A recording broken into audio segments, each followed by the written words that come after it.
In this video, I will be facing Malenia at the hardest possible difficulty available in Elden Ring. And no, I'm not just talking about New Game Plus 7.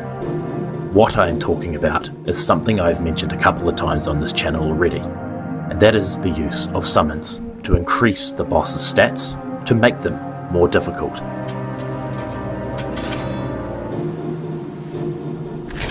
As a refresher, when you summon an NPC or a player summon before a boss, their health and poise increases, and if you have two summons, their damage also increases by 10%. This all takes effect the moment you enter the boss arena.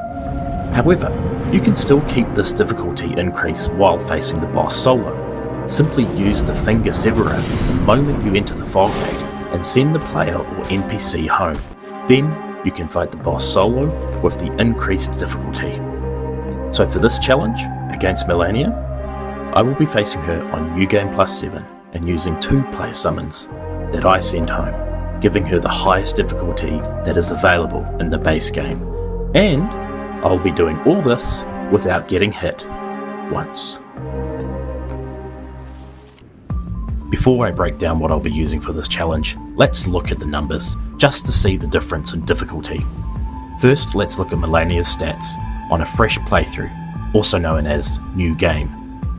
On New Game, she has just over 18,000 health for her Phase 1, and then 15,000 health for her Phase 2. Her Phase 2 health is identical to her Phase 1, but it's always 81.5% full when she enters Phase 2, which is why it is slightly less, but this gives us a total health pool of just over 33,000. Additionally to this health, she has 80 Poise. Now if you're unfamiliar with enemy Poise, basically it's an invisible bar that measures when their stance will break. Once the bar hits 0, this is when their stance breaks. However, this bar regenerates if you don't constantly attack them. Basically, the more Poise an enemy has, the harder it is to break their stance. Now, let's look at New Game Plus 7. In New Game Plus 7, she has just over 26,000 health for her Phase 1, and then just over 21,000 for Phase 2, giving a total of 47,000 health. And with her Poise, she now has 133. Now here's where these stats get really crazy. In New Game Plus 7, plus 2 summons, for Malenia's Phase 1, she has just over 60,000 health. And for her Phase 2, she has just over 49,000, giving her a total health of 109,580. It's a lot, honestly. But what's even worse is her Poise, and it is really insane, coming in at a whopping 381 Poise, almost 5 times more than New Game and almost 3 times New Game Plus 7, making it nearly impossible to predict or consistently break her stance. So as you can see, from these numbers alone, this is a massive increase compared to New Game and New Game Plus 7 stats.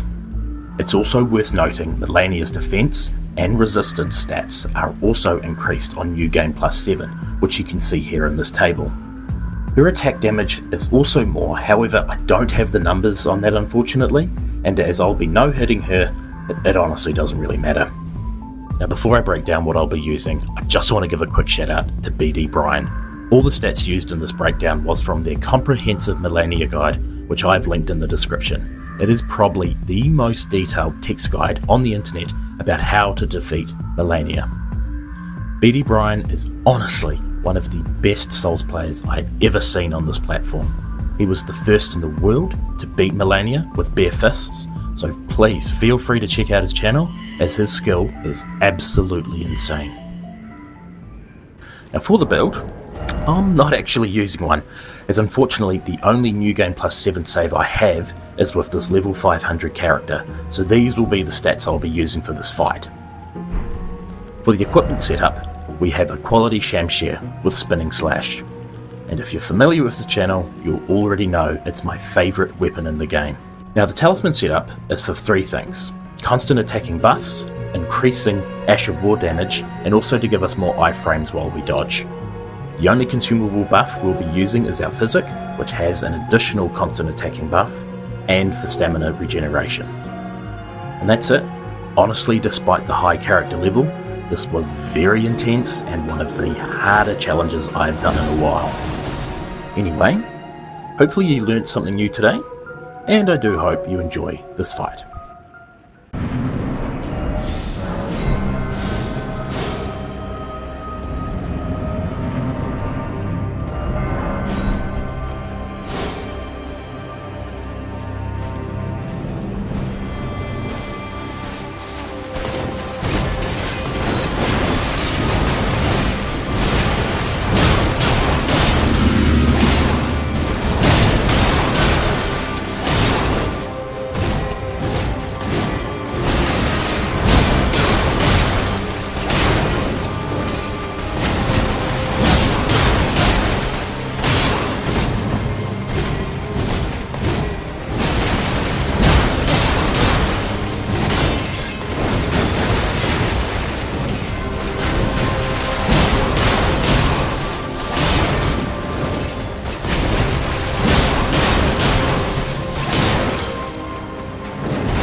the mark of a true lord.